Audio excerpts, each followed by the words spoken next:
I'd like to show you that you may have the wrong impression. Welcome to the Institute. This is the reality of the Institute. This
place, these people, the work we do. For over 100 years, we've dedicated ourselves to humanity's survival. Decades of research, countless experiments and trials, a shared vision of how science can help shape the future. It has never been easy. And our actions are often misinterpreted by those above ground. Someday, perhaps, we can show them what we've accomplished. But for now, we must remain underground. There's too much at stake here to risk it all. As you've seen, things above are unstable. I'd like to talk to you about what we can do for everyone. But that can wait. You are here for a specific, very personal reason. You are here for your son.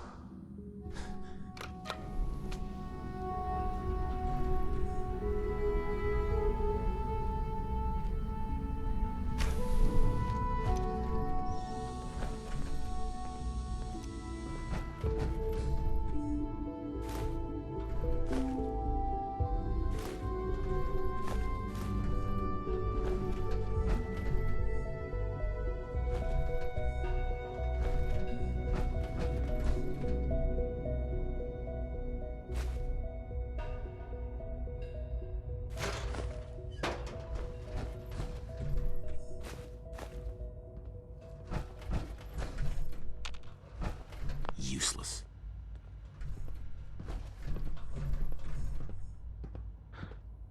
Sean? Huh? Yes, I'm Sean.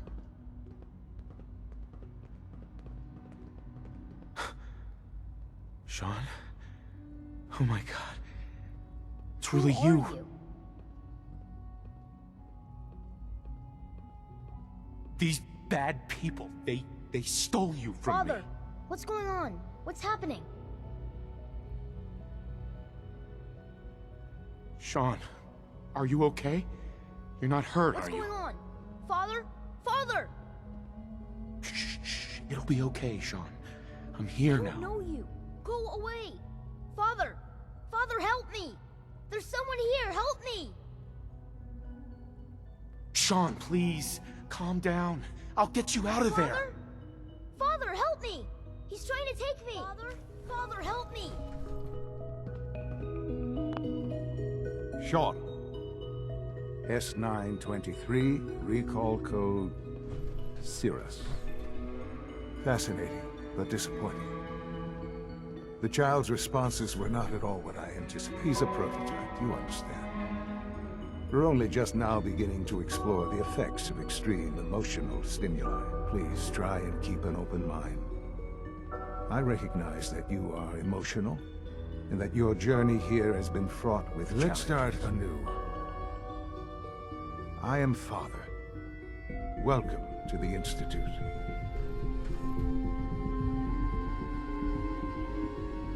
Father? That's your name? Your title? Father is my unofficial title. It's what I've come to mean to the people of the Institute, just as you mean to your son, to Sean. Just...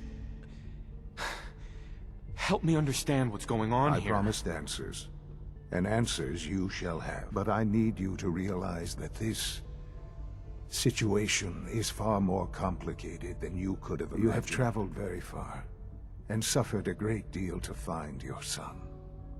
Well, your tenacity, and it's good to finally meet you. After all this time, it's me. I am your son.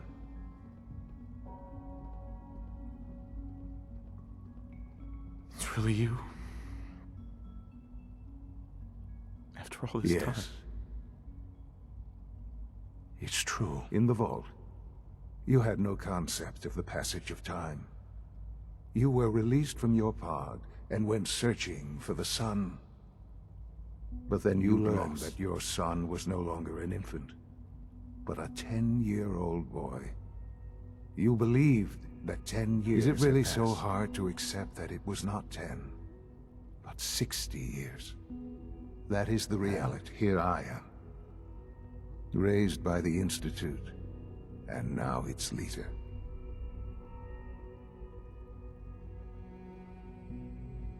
They stole you. Kidnapped you. Right, wrong, irrelevant. It was necessary. The Institute believed humanity's future depended. At that time, the year 2227, the Institute had made great strides in synth production. But it was never scientific curiosity, and the goal of perfection drove them ever onward. What they wanted was the perfect machine. So they followed the best example thus far. The human being, walking, talking, fully articulate, capable of anything.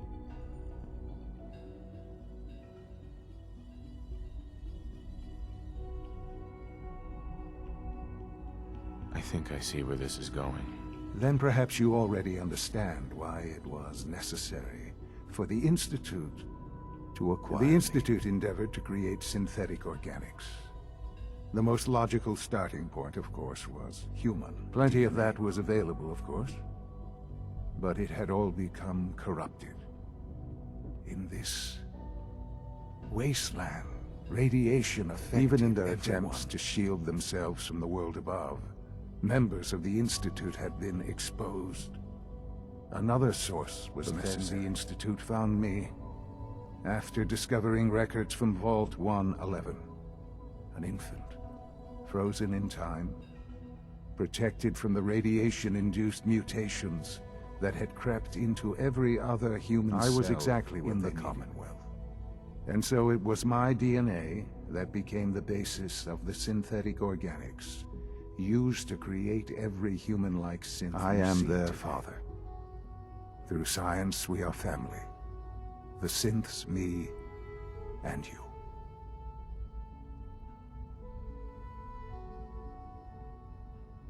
And you've been down here the whole time? I have. Yes, I know you must have questions. Please, anything I can do to help you understand. Your mother. She never got to see you grow up? Yes. What happened to her was... I've gone over the records of the incident, of course. It seems her death was an unfortunate bit of collateral damage.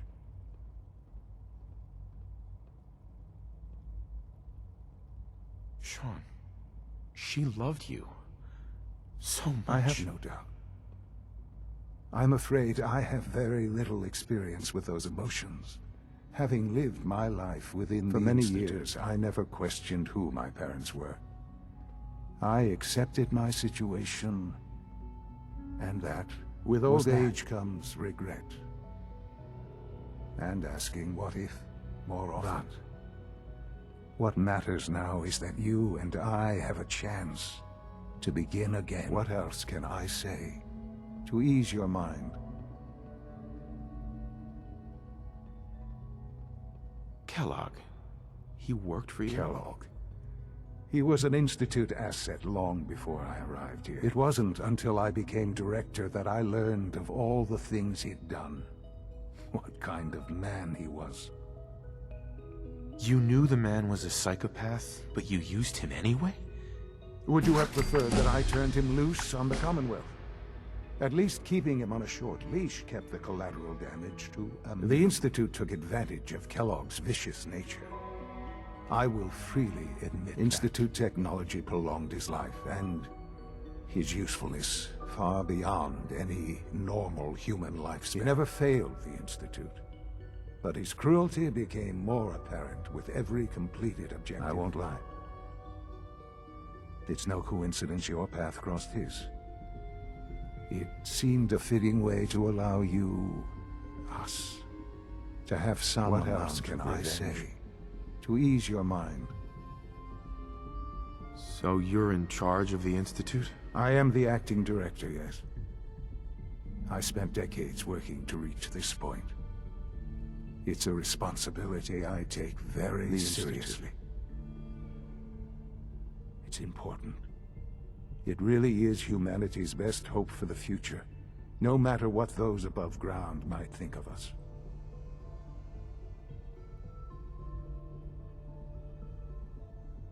But, director? Why you? I was the most qualified for the position. Obviously. I've lived my life with